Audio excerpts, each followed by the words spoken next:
Tuni de 17 June ni khu hin TBAWS to guna nuiza alzanga Nute hol laya Nute hol maukot ma hin seminar bol vin gu jong azuin ai wanga hui ku noi dai no ya jong seminar lao he chadon te hol seminar bol na wa cha adon pe no he tu a he maukot gurwa tho de saljang BWS so ma ho he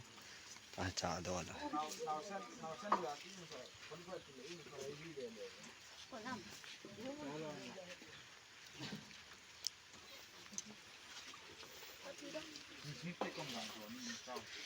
tu in langa jong tu ki na vin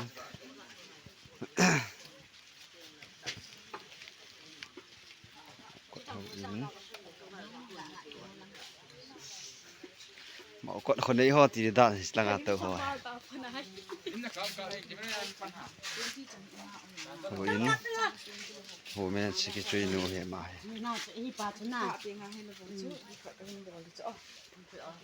ho in sung he je tu jung sur pastor na pastor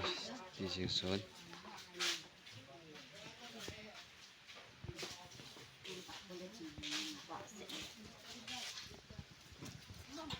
ai là kêu rồi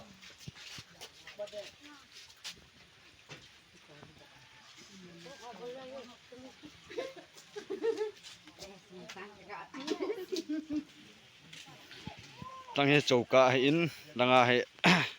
thacha ho ti ni dan ti cha om ho buhun ho nau dan hoi ma ho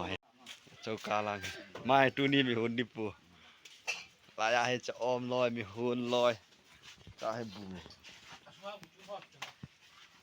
ma đi vào chỗ tên nhìn chư rồi này